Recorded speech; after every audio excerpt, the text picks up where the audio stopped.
The British monarchy, an institution synonymous with tradition and decorum, is no stranger to internal tensions, yet few moments have stirred as much intrigue as Duchess Sophie of Edinburgh's decision to exclude Queen Camilla from her 60th birthday celebration in 2025. This audacious choice, set against the backdrop of a royal family navigating the lingering influence of Queen Elizabeth II and the complexities of modern monarchy, has sparked a firestorm of speculation. Sophie's intimate gathering at Bagshot Park, marked by elegance and intentionality, became a stage for a subtle but seismic shift in royal dynamics, exposing long-simmering rivalries and raising questions about loyalty, legacy, and the future of the House of Windsor. As the dust settles, the absence of Camilla, the Queen Consort, looms large, signaling a divide that could reshape the monarchy's public image and internal harmony. Sophie's milestone, a celebration with purpose. On January 20th, 2025, Duchess Sophie, known for her poise and understated charm, marked her 60th birthday with a refined gathering at Bagshot Park, her Surrey residence. Eschewing the grandeur typical of royal festivities, Sophie crafted an event that mirrored her personality. Sophisticated yet approachable, luxurious yet intimate. The estate's manicured gardens and elegant interiors were adorned with delicate floral arrangements and soft candlelight, creating an ambience of warmth and refinement. A curated menu, inspired by Sophie's love of global cuisines, delighted guests, while a string quartet's melodic strains elevated the evening's mood. The guest list was a testament to Sophie's deep connections within and beyond the royal family. Prince Edward, her devoted husband, beamed with pride, while Princess and a close confidant arrived early, reinforcing their bond. Prince William and Princess Catherine, whose presence underscored the event's significance, mingled with close friends, philanthropists, and select royals. The gathering was a celebration of Sophie's life and contributions, a moment to honor her decades of service, from her charitable work to her steadfast support of Queen Elizabeth II. Yet, amidst the warmth and camaraderie, one absence cast a shadow. Queen Camilla, the king's consort, was conspicuously missing, the omission that shocked the palace. Camilla's exclusion was no oversight.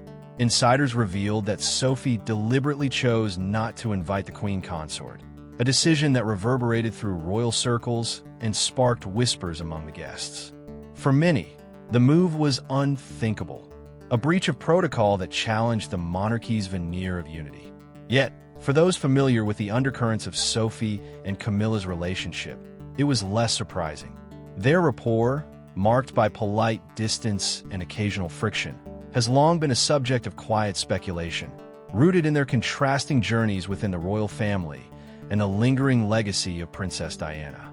Sophie's decision was not merely personal, but symbolic, reflecting a deeper unease with Camilla's role and influence. The choice to exclude her from such a milestone event suggested a line drawn in the sand, a refusal to acquiesce to Camilla's elevated status as Queen Consort. As the evening unfolded, the absence fueled gossip, with some questioning whether scheduling conflicts were to blame and others sensing a deliberate snub.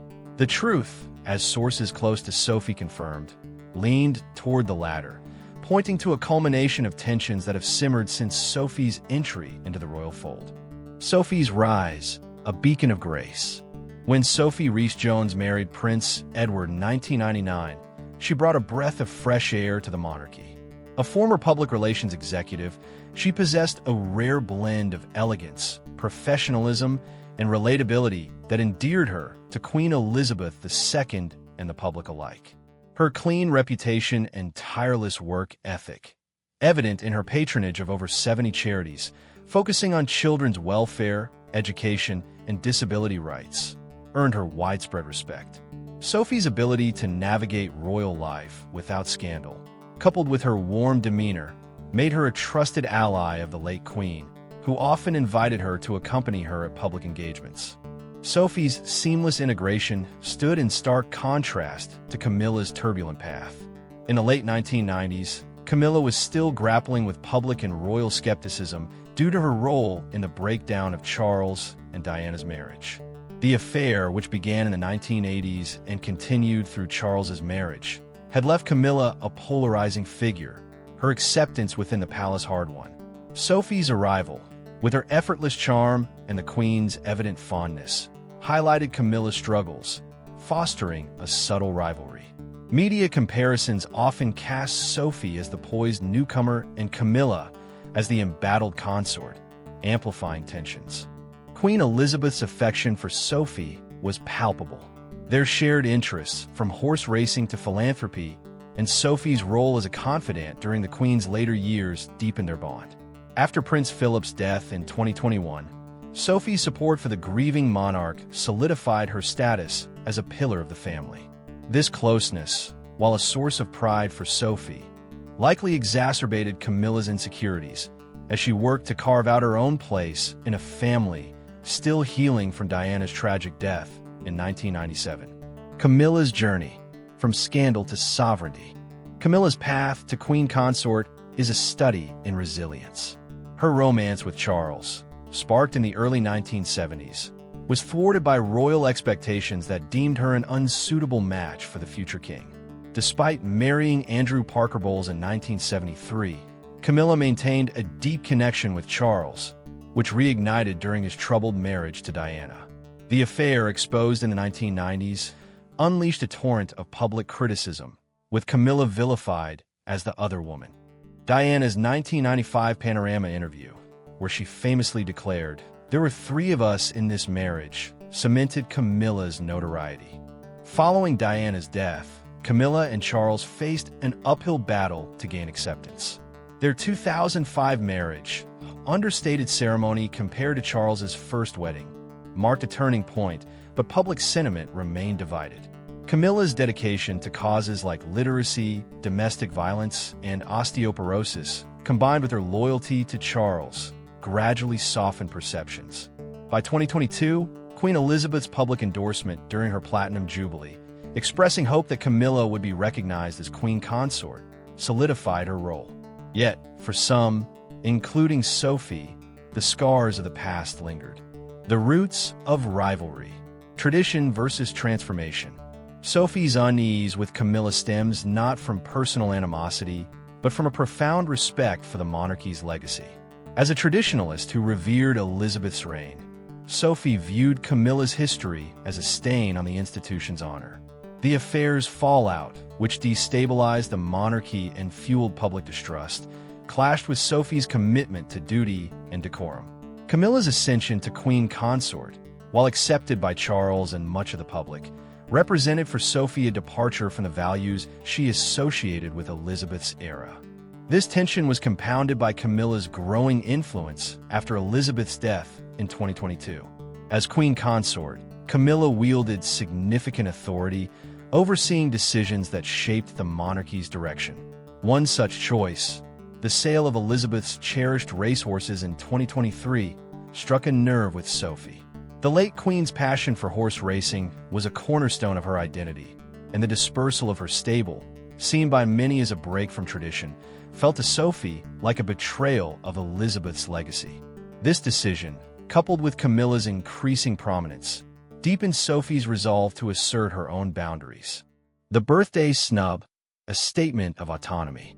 Sophie's 60th birthday was an opportunity to celebrate on her terms, free from the weight of royal protocol. Her guest list, carefully curated to include those closest to her, reflected her desire for authenticity over obligation. When a family member suggested inviting Camilla, Sophie's reaction was swift and unambiguous, signaling her unwillingness to compromise. The decision, while bold, was rooted in a history of strained interactions and Sophie's belief that Camilla's presence would disrupt the evening's harmony. Camilla, upon learning of her exclusion, was reportedly incensed. As queen consort, she expected deference, and Sophie's snub felt like a direct challenge to her authority. Rumors swirled that Camilla considered attending uninvited to assert her status, a move that would have escalated the drama. Sophie, however, remained unfazed, confident in her choice, and and prepared to stand her ground. As the event unfolded without incident, Sophie's vision prevailed, her guests reveling in an evening of genuine connection unmarred by tension. The fallout, a monarchy divided. Camilla's absence was more than a personal slight. It was a public statement that reverberated beyond Bagshot Park. The snub highlighted the monarchy's fragility, with personal rivalries threatening its carefully crafted unity. King Charles, caught between his wife and his sister-in-law, faces a delicate balancing act. Sources suggest he is aware of the rift, raising speculation about whether he will mediate or let the tension simmer. Sophie's strong ties to William, Catherine, and bolster her position. But Camilla's role as queen consort gives her unparalleled influence, setting the stage for potential awkwardness at future royal events. Public reaction has been polarized. Some applaud Sophie's courage in setting boundaries, seeing her as a defender of Elizabeth's values. Others view the exclusion as a risky move that could alienate Camilla and destabilize the monarchy's image. Social media platforms like X have buzzed with opinions, with hashtags like #RoyalRift trending as users debate the implications. Posts analyzed from X reveal a split sentiment. Supporters of Sophie praise her integrity, while Camilla's defenders argue that protocol should have prevailed. Philanthropy as a battleground. The rivalry between Sophie and Camilla extends to their charitable endeavors, where both have sought to leave a lasting impact. Sophie's Duchess of Edinburgh Foundation, launched in 2002, focuses on children's welfare and education, earning global recognition for its hands-on approach. Her visits to schools and orphanages, often unpublicized, reflect a commitment to authentic service.